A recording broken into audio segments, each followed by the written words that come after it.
ورحمة الله وبركاته. الحمد لله نحمده ونستعينه ونستغفر ونعوذ بالله من شرور أنفسنا ومن سيئات أعمالنا. من يهده الله فلا مضل له ومن يضلل فلا هادي له.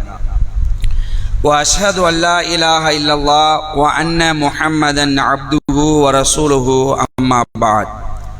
கண்ணியத்திற்குரிய இல்லாமல்ல அல்லாஹ்வின் நல்லடியார்களே, அல்லாஹுடைய கிருபையினால் சுபுஹுடைய தொழுகையை ஜமாத்தோடு நிறைவேற்றிவிட்டு அல்லாஹுடைய மார்க்கத்தை அறிந்து கொள்ள வேண்டும் என்ற தூய எண்ணத்திலே நாம் எல்லாம் தற்பொழுது இங்கு அமர்ந்திருக்கின்றோம். இந்த நல்ல சந்தர்ப்பத்திலே முதுமை வரும் பின்னே துவா செய்வோம் முன்னரே என்ற தலைப்பிலே சில விடயங்களை நாம் தெரிந்து கொள்ள இருக்கின்றோம். அன்புக்குரிய சகோதரர்களே, மனிதருடைய வாழ்க்கை என்பது 3 பருவங்களாக இந்த உலகத்தில் அமைந்திருக்கிறது. ஆரம்பத்தில் குழந்தை பருவம், அதன் பிறகு இளமை பருவம். இந்த குழந்தை பருவத்திலிருந்து இளமை பருவத்துக்கு வரக்கூடிய அந்த மனிதன் வளர்பிறையாக இருக்கின்றான். ஆரம்பத்தில் பலவீனமாக இருந்து அதன் பிறகு அந்த இளமை பருவத்தை அடையக்கூடிய தருணத்தில் எல்லாவிதமான பலங்களையும் எல்லாவிதமான ஆரோக்கியத்தையும் பெற்று ஒரு 40 வயது வரைக்கும் திடகாத்திரமான ஒரு நிலையில மனிதன் வாழ்ந்து கொண்டிருக்கின்றான். இப்படி வாழக்கூடிய அந்த மனிதன் வீரம், வீராப்பு, வீரியம், அதே மாதிரி துணிச்சல், திமிர், உடலுடைய அந்த கட்டுத்தன்மை, இதெல்லாம் அவனுக்கு அந்த 40 வயதுக்கு பிறகு அப்படி படிப்படியாக குறைய ஆரம்பிக்கிறது. ஒரு கட்டத்தில் திடகாத்திரமாக இருக்கக்கூடிய அந்த மனிதன் அவன் முதுமையை நோக்கி 3வது பருவத்தை அவன் அடைகின்றான். வளர்பிறையாக இருந்தவன் அப்பொழுது தேய்பிறையாக மாறுகின்றான். இதில் எந்த ஒரு மாற்று கருத்து இல்லாமல் எல்லோருமே இந்த நிலையை அடையக்கூடிய ஒரு நிலையில் தான் இருக்கின்றோம். அன்புக்குரிய சகோதரர்களே, அவனுடைய அந்த பலவீனம் எப்படி ஆகிறது சொன்னால், தலையில் நரை தெரிகிறது, கையில் ஒரு கைத்தடியை வைத்திருக்கின்றான், கண்ணில் கண்ணாடியை மாட்டிக்கொள்கின்றான். உழு செய்யக்கூடிய நேரத்தில் விரல்களை வைத்து பல்கரை சுத்தம் செய்தவன் இந்த கட்டத்தில் என்ன பண்றான்னா, பல் சட்டை வெளியெடுத்து நினைச்சான் சுத்தம் செய்யக்கூடிய ஒரு நிலைக்கு போயிடுறான். அப்ப இது மாதிரியான ஒரு நிலையை எல்லோருமே அடையக்கூடிய ஒரு நிலை தான் இருக்கிறது. விஞ்ஞான வளர்ச்சி, மருத்துவ கண்டுபிடிப்பு, ஏராளமான நவீன கண்டுபிடிப்புகளை கண்டுபிடித்த மனிதன் இந்த முதுமையிலிருந்து தன்னை காப்பாற்றிக் கொள்வதற்கு எந்த ஒரு வழியுமே தேட முடியவில்லை. காரணம் என்ன? அது முடியவும் முடியாது. இது கண்டிப்பாக இந்த வயதை அடையக்கூடியவர்கள் இப்படிப்பட்ட ஒரு முதுமையை அடைய வேண்டும் என்ற ஒரு நிர்பந்தம் இருக்கத்தான் செய்கிறது. அன்புக்குரிய சகோதரர்களே, இதிலிருந்து நாம் என்ன படிப்பினை பெற வேண்டும் என்று சொன்னால், நம்முடைய நிலை அப்படியே தேய்ந்து கொண்டு போகிறது, நம்முடைய காலமும் முடிவடைய போகிறது. அப்போ இதிலிருந்து நாம் என்ன பார்க்கிறோம்னா, மறுமையை நாம் கண்டிப்பாக அடைய இருக்கிறோம், மரணத்தை நாம் கண்டிப்பாக அடைய இருக்கிறோம். இதைத்தான் இஸ்லாம் என்ன செய்கிறது சொன்னால், தெளிவாக நமக்கு ஒரு விஷயத்தை சொல்லி காட்டுகிறது. அதாவது இந்த உலகம் நிரந்தரம் கிடையாது, நீங்களும் நிரந்தரமா இருக்க போறதில்லை, உங்களுக்கு மரணம் வரும். இந்த உலகத்துக்கு ஒரு நாள் அழிவு இருக்கிறது, நீங்கள் மன்னரையை சந்திக்க இருக்கிறீர்கள். ஒட்டுமொத்த மனித சமுதாயத்தை நாம் என்ன செய்வோம், நாளை மறுமையில ஒன்று கூட்டி எழுப்பி விசாரணை செய்வோம் என்று இஸ்லாம் அழுத்தமாகவும் திருத்தமாகவும் நமக்கு சொல்லி காட்டுகிறது. இதை பற்றி அல்லாஹ் ரப்பல் ஆலமீன் தன்னுடைய திருமறை குர்ஆன்ல சொல்லும் பொழுது, சூரா யாசின் 36வது அத்தியாயம் 68வது வசனத்தில் அல்லாஹ் பேசுகிறான், ஒமன்னு அம்மிருஹு நுனக்கிசுஹு ஃபில் ஹல்க் அஃபலா யகிலூன். யாருக்கு நாம் நீண்ட ஆயுளை வழங்கினோமோ, யாருக்கு நாம் நீண்ட ஆயுளை வழங்கினோமோ அவரை படைப்பில் தலைகீழாக மாற்றி விடுகிறோம். அதாவது அல்லாஹ் ரப்பல் ஆலமீன் மனிதனுடைய அந்த வாழ்க்கை செட்டப் எப்படி அமைச்சிருக்கான்னு சொன்னா, சில பேரை அதிக காலம் வாழ வைக்கின்றான், சில பேரை குறைந்த காலத்தில் என்ன செஞ்சான் எடுத்துறான். தள்ளாத வயது வரை தள்ளப்படுவோரும் உங்களில் இருக்கிறார்கள், சீக்கிரமே கைப்பற்றப்படுவோரும் உங்களில் இருக்கிறார்கள். அதே மாதிரி 30 வயசுல இறக்கக்கூடியவர் இருக்கிறார்கள். சிறுபிராயத்திலேயே மௌத்தை சந்திக்கக்கூடியவர் இருக்கிறார்கள். சில பேர் அல்லாஹ் என்ன செஞ்சிடறான், 60, 70, 80, 90 வரைக்கும் அல்லாஹ் வாழ வைக்கிறான்.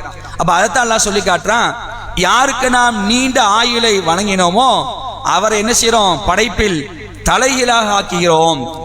ஆரம்பத்தில் எப்படி மனுஷ வளர்பிறையா இருந்தானோ, அந்த ஆரம்பத்தில் பலவீனமா இருந்து அப்படியே இளமை பருவத்தை அடையக்கூடிய நேரத்தில் எப்படி பலமாக ஆனானோ அவன் அப்படி அல்லாஹ் என்ன செய்யறான், மீண்டும் அப்படி தலைகீழா ஆக்குறான். எதையுமே செய்ய முடியாம படுத்த படுக்கையில கிடந்து மலத்தையும் ஜலத்தையும் படுத்த படுக்கையிலேயே கழிக்கக்கூடிய ஒரு மோசமான ஒரு நிலையை அந்த மனிதனுக்கு அல்லாஹ் ஏற்படுத்துகிறான் என்ற அந்த செய்தியை அல்லாஹ் இந்த சொல்லிட்டு சொல்றான், அவர்கள் சிந்திக்க வேண்டாமா, அஃபலா யல்கிலூன், அவர்கள் சிந்திக்க வேண்டாமான என்ன அர்த்தம், மறுமை ஒன்று இருக்கிறது, மரணம் ஒன்று இருக்கிறது. இந்த நிலை, இந்த உலகத்துடைய வாழ்க்கை என்ன இல்லை, நிரந்தரம் கிடையாது. நாம இந்த வயசையே தான் இருப்புன்னு யாராவது கேரண்டி கொடுக்க முடியுமா, முடியாது. அப்ப நீங்க இதை சிந்தித்து பார்க்க வேண்டும் என்று அல்லாஹ் ரப்பல் ஆலமீன் இந்த இடத்துல சொல்லி காட்டுறான். அதே மாதிரி இன்னொரு இடத்துல அல்லாஹ் சொல்லி காட்டுறான், 16வது அத்தியாயம் 70வது வசனத்துல அல்லாஹ் பேசுகிறான், வல்லாஹு ஹலகக்கும் சும்ம யதவஃபாக்கும் வ மின்கும் மை யுரீது இலா அர்தலில் உம்ரி லிகைலா யஅலம பஅத இல்மின் ஷைஆ இன்னல்லாஹ அலீமுன் கதீர். அல்லாஹ் உங்களை படைத்தான், பின்னர் அவன் உங்களை கைப்பற்றுவான். உங்களில் தள்ளாத வயது வரை கொண்டு செல்லப்படுவோரும் உள்ளனர். இதன் காரணமாக அவர்கள் விபரம் தெரிந்த பின்னர் நினைவு தடுமாறி எதையும் அறியோதாராகி விடுகிறார்கள். அல்லாஹ் நன்கறிந்தவன், ஆற்றல் மிக்கவன். அப்ப இந்த பருவத்தை மனுஷன் கண்டிப்பா நிச்சயம் சந்திக்க இருக்கிறான். தள்ளாத வயது வரை உங்களை நான் தள்ளுறோம். அப்படி தள்ளக்கூடிய நேரத்துல நீ என்ன நிலைக்கு ஆளாயிறீங்க, எதுவுமே தெரியாதவனாக நீங்க ஆளாயிறீங்க. எப்படி ஆரம்பத்தில் சின்ன பிள்ளையில இருந்தீர்களோ அது மாதிரி கடைசி பருவத்திலையும் உங்களுடைய நிலை ஆகிறது என்று அல்லாஹ் இதை சொல்லிட்டு, அன்புக்குரிய சகோதரர்களே, இந்த நிலை என்பது நமக்கு ரொம்ப மோசமான ஒரு கிரிட்டிக்கலான நிலை. இந்த நிலை வந்த பிறகுதான் நம்முடைய பிள்ளைகள் நம்மை துரத்த ஆரம்பிக்கிறார்கள். பெற்றெடுத்த பிள்ளைகள் என்ன செஞ்சுறாங்க, இந்த நிலையில இவர்களை நாம் கவனிப்பு என்பது சிரமம், அதனால் இவர்களை நாம் வைத்துக் கொள்ள முடியாது என்று சொல்லி இன்னைக்கு ஆயிரக்கணக்கான முதியோர் இல்லங்கள் உருவாவதற்கு என்ன காரணம், இந்த நிலையை மனிதன் அடையும் பொழுது படுத்த படுக்கையில எதையுமே செய்ய முடியாம, செவிப்பாறையில ஒரு குறை வந்து, கண் பார்வையில ஒரு குறை வந்து, கால்களால் நடக்க முடியாமல் இருக்கக்கூடிய இந்த நிலையை பார்த்த உடனே பெற்றெடுத்த பிள்ளைகளை செய்யறாங்க, இவர்களை வைத்துக் கொள்வது ரொம்ப சிரமம். அதனால் ஏதாவது ஆசிரமத்துல ஒரு முதியோர் இல்லத்துல பெற்றெடுத்த குழந்தைகளை செய்யறாங்க, கொண்டு போய் சேர்க்கக்கூடிய நிலை இருக்குன்னு சொன்னா அந்த நிலையில அவர்களுடைய நிலை எப்படி இருக்கும், அந்த பெற்றவர்களுடைய நிலை எப்படி இருக்கும். நாம தூக்கி வளர்த்த நம்முடைய பிள்ளை, இவன் சிறு பிள்ளையா இருக்கும் போது இவனுடைய மலத்தையும் ஜலத்தையும் நாம் என்ன செஞ்சோம், சுத்தம் செஞ்சோம். இவனை ஆளாக்கி சமுதாயத்துல ஒரு பெரிய நிலையில கொண்டு வந்து விட்டோம். அந்த பிள்ளையே நம்மளை முதியோர் இடத்துல கொண்டு தள்ளுறானா, அந்த தாய் தந்தையுடைய நிலை எப்படி இருக்கும் கொஞ்சம் நினைச்சு பாருங்க. அன்புக்குரிய சகோதரர்களே, கடந்த 2 நாளுக்கு முன்னால் ஒரு வயதான ஒரு சகோதரரை நாங்க போய் சந்திக்க போனோம். உடம்பு சரியில்லாத ஒரு நிலை, அவரால் எதுவுமே பண்ண முடியல, படுத்த படுக்கையில தான் இருக்கிறாங்க. பேசுவது கூட அவரால் முடியல, பேசக்கூட முடியல. கேட்கக்கூடிய அந்த கேள்வியை கேட்கிறோம், அவரால் பதில் சொல்ல முடியல. 80+ வயசு, 80க்கு மேல இருக்கு. அவரை பார்க்கக்கூடியவர் யாருங்கன்னா, யாரோ ஒருவர் அவருக்காக என்ன செய்யறாரு, அட்டெண்டனா இருக்கிறாரு. ஏன் இந்த நிலை அப்படின்னு கேட்கும் பொழுது, என் பிள்ளைகள் இல்லையா, பிள்ளைகள் இருக்கிறாங்க, பிள்ளை மக்கால இருக்கிறான் அப்படிங்கிறாங்க. பிள்ளை எங்க இருக்கிறானா, மக்கால இருக்கிறான் அப்படிங்கிறாங்க. அப்ப பிள்ளையுடைய அந்த நிலையை பார்த்தீங்க அன்புக்குரிய சகோதரர்களே, வாப்பாவுக்கு இந்த மாதிரி ஒரு நிலை இருக்கும் பொழுது, வாப்பா படுத்த படுக்கையா இருக்கிறாரு, அவரை கவனிப்பதற்கு யாரோ ஒருத்தர் இருக்கிறாங்க, ஆனால் பெற்றெடுத்த பிள்ளைகள் இல்லை. இப்படித்தான் ஏராளமான குடும்பங்களுடைய நிலை இருக்கிறது.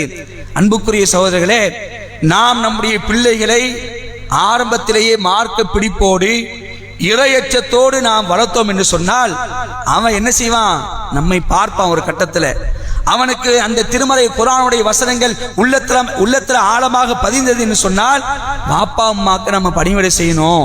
அல்லாஹ் சொல்றான், வயதான தாய் தந்தையர்கள் உங்களிடத்துல இருந்தார்கள் சொன்னால் அவர்கள் நோக்கி சீனு கூட நீங்க சொல்லிடாதீங்க. சீனு கூட செய்யக்கூடாது, சொல்லக்கூடாது அல்லாஹ் சொல்றான். அப்ப சீனு கூட சொல்லக்கூடாதுன்னு சொன்னா, இவர்கள் நம்ம பராமரிக்கணுமே, இவர்கள் நம்ம பார்க்கணுமே என்று அல்லாஹ்வுக்கு பயப்படக்கூடிய குழந்தைகளாக இருந்தால் உங்களுடைய மலத்தையும் ஜலத்தையும் நீங்கள் பெற்றெடுத்த உங்களுடைய பிள்ளை என்ன செய்வாங்க? கண்டிப்பாக உங்களை கவனிப்பார்கள், அள்ளுவார்கள். அதே நேரத்தில் சில நேரத்தில் பார்க்கிறோம், மார்க்கத்தை விளங்கியவர்களே, மார்க்கத்தை கற்றுக்கொண்டவர்களே, அல்லாஹ்வுக்கு பயப்படுகிறோம் என்று சொல்லக்கூடியவர்களே, சில சந்தர்ப்பத்தில் தாய் தந்தைகளை நோய்வினை செய்யக்கூடிய ஒரு காட்சியை பார்க்கிறோம். என்ன இருந்தாலும் அல்லாஹ் இந்த நிலையில நம்மளை தள்ளிவிடக்கூடாது, படுத்த படுக்கையில் நம்ம ஆக்கிவிடக்கூடாது. அது மோசமான ஒரு நிலை என்பதற்காகத்தான் இஸ்லாம் இந்த நிலையிலிருந்து தப்பிப்பதற்காக ஒரு அழகான வழிமுறை நமக்கு சொல்லித் தருகிறது. என்ன வழிமுறை? முதுமை வரும் பின்னர் அதற்கு முன்னாடி என்ன செய்ய? துவா செஞ்சுக்கிங்க. அல்லாஹ்விடத்தில் நாம் என்ன செய்யணும்? இந்த மோசமான முதுமை விட்டும் நாம் பாதுகாப்பு தேட வேண்டும் என்று இஸ்லாம் நமக்கு கற்றுத்தருகிறது. அன்புக்குரிய சகோதரர்களே, ஒவ்வொரு கடமையான தொழுகைக்கு பின்னால் நபிகள் நாயகம் ஸல்லல்லாஹு அலைஹி அவர்கள் ஒரு அழகான துவாவை நமக்கு கற்றுத்தராங்க. இந்த துவாவை சஅத் இப்னு அபி வக்காஸ் என்று சொல்லக்கூடிய ஒரு நபி தோழர் தன்னுடைய மகனுக்கு என்ன செய்றாரு? ஒரு ஆசிரியர் பாடம் நடத்துவதை போல இந்த துவாவை கற்றுக் கொடுக்கிறார். மகனே, இந்த துவாவை அல்லாஹ்வுடைய தூதர் அவர்கள் ஒவ்வொரு கடமையான தொழுகைக்கு பிறகு ஓத சொல்லி இருக்கிறாங்க. அதனால் நீ இதை ஓத மறந்துடாத, இந்த துவாவை கண்டிப்பாக நீ செய்யணும் என்று இந்த துவாவை கற்றுக் கொடுக்கிறார். அல்லாஹும்ம இன்னி அஊது பிக்க மினல் புஹ்லி வ அஊது பிக்க மினல் ஜுப்னி வ அஊது பிக்க மின் அன் உரத்த இலா அருதலில் உம்ரி. இந்த வார்த்தை தான் இந்த வசனத்துல வந்துச்சு. இலா அருதலில் உம்ரி வ அஊது பிக்க மின் அன் உரத்த இலா அருதலில் உம்ரி வ அஊது பிக்க மின் ஃபித்னத்தி துன்யா வ அஊது பிக்க மின் அதாபில் கபிரி. ஒரு 5 விஷயத்திலிருந்து அல்லாஹ்விடத்துல பாதுகாப்பு தேடக்கூடிய ஒரு துவா. கோழைத்தனத்தை விட்டும், கஞ்சத்தனத்தை விட்டும், தள்ளாத வயது வரை வாழ்வதை விட்டும், இந்த கபருடைய வேதனையில் இருந்தும், இந்த உலகத்துடைய சோதனையில் இருந்தும் இறைவா உன்னிடத்தில் நான் பாதுகாப்பு தேடுகிறேன் என்ற துவாவை கண்மணி நாயகம் ஸல்லல்லாஹு அலைஹி வஸல்லம் அவர்கள் ஒவ்வொரு ஃபர்தான தொழுகைக்கு பிறகு ஓத சொல்லி தந்தார்கள். அதைத்தான் சஅத் இப்னு அபி வக்காஸ் செய்றாங்க, தன்னுடைய பிள்ளைக்கு சொல்லிக் கொடுக்குறாங்க. முதல் துவா.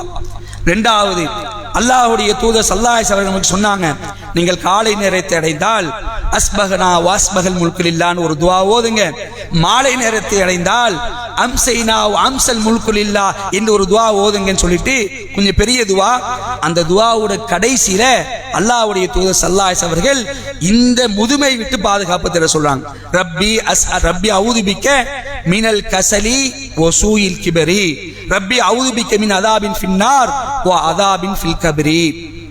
இறைவா, சோம்பலை விட்டும் மோசமான முதுமையை விட்டும் உன்னிடம் நான் பாதுகாப்பு தருகிறேன். யா அல்லாஹ், கபருடைய வேதனையை விட்டும் நரகத்துடைய வேதனையை விட்டும் உன்னிடம் பாதுகாப்பு தருகிறேன் என்ற இந்த வாசகத்தை காலையில ஓத துவாவிலையும் அமைக்கிறாங்க, மாலையில் ஓதக்கூடிய துவாலையும் செய்றாங்க. அல்லாஹ்வுடைய தூதர் ஸல்லல்லாஹு அலைஹி வஸல்லம் நமக்கு அமைச்சு தராங்க. அப்ப இதுலயே வருது, மோசமான முதுமையை விட்டும் உன்னிடம் நான் பாதுகாப்பு தருகிறேன். மூணாச்சா, நாலாவது ஒரு துவா அல்லாஹ்வுடைய தூதர் நமக்கு கத்து தராங்க. ஒரு சஹாபி அறிவிக்கிறாங்க, நான் ரசூலுல்லாஹ்வோட நான் பயணம் செஞ்சேன். அப்படி பயணம் செய்யும் பொழுது வாகனத்தை ரசூலுல்லாஹ் எங்கெல்லாம் நிப்பாட்டுறாங்களோ அங்கெல்லாம் இந்த துவா ஓதுறாங்க, நிக்கிற இடத்துல தான் ஓதுனாங்க. பொதுவா ரசூலுல்லாஹ் எல்லா நேரங்களிலும் இந்த துவாவை ஓதக்கூடியவங்களா இருந்தாங்கன்னு ஹதீஸ்ல நம்மளால பார்க்க முடியுது. என்ன துவா? அல்லாஹும்ம இன்னி அஊது பிக்க மினல் ஹம்மி வல் ஹஸனி வல் அஜ்ஸி வல் கஸலி வல் புஹ்லி வல் ஜுப்னி வ தலஇத் தைனி வ கலபத்திர் ரிஜால்.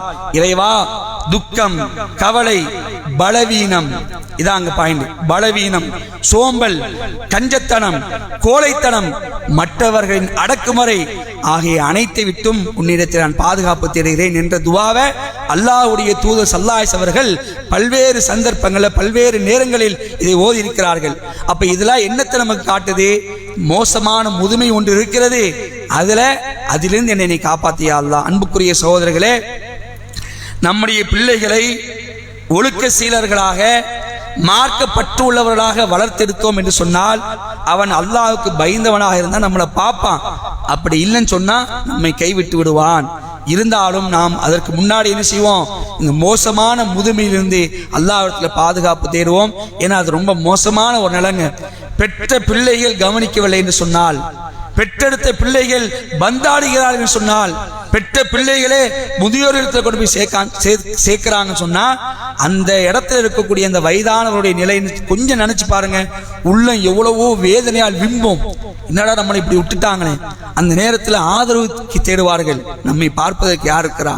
நம்முடைய பிள்ளைகள் இல்லையே, நம்முடைய பிள்ளைகள் இருந்தாலும் பார்ப்பாங்களேன்னு சொல்லிட்டு அந்த நேரம் என்பது இதை எதிர்பார்க்கக்கூடிய நேரம். இருந்தாலும் நாம் என்ன செய்வோம், இந்த மோசமான முதுமையிலிருந்து இஸ்லாம் நமக்கு பாதுகாப்பு தேட சொன்ன அடிப்படையில் இந்த துவாக்களை என்ன செய்வோம், நம்முடைய வாழ்க்கையில ஓதக்கூடிய மக்களா இருக்கணும். அப்படிப்பட்ட ஒரு நிலையில் அல்லாஹ் நம்மளை தள்ளிவிடாமல் திடகாத்திரமாக இருக்கக்கூடிய நிலையிலேயே, ஆரோக்கியத்தோடு இருக்கக்கூடிய நிலையிலேயே நம்முடைய உயிரை கைப்பற்றக்கூடிய ஒரு நிலை ஏற்பட வேண்டும் என்று நாம் துவா செய்வோம். அல்லாஹ் ரப்பல் ஆலமீன் அப்படிப்பட்ட ஒரு பாக்கியத்தை பெறக்கூடிய நன்மக்களாக நம் அனைவரையும் ஆக்கி அருள்புரிய வேண்டும் என்று அல்லாஹ்விடத்தில் பிரார்த்தித்தவனாக இந்த உரையை முடித்துக் கொள்கின்றேன். வாஹிர் தாவானா அனில் ஹம்துலில்லாஹி ரப்பில் ஆலமீன். வஸ்ஸலாமு அலைக்கும் வரஹ்மத்துல்லாஹி வபரகாத்துஹு. சுப்ஹானக்கல்லாஹும்ம வபிஹம்திக அஷ்ஹது அல்லா இலாஹா இல்லா அன்த அஸ்தக்ஃபிருக.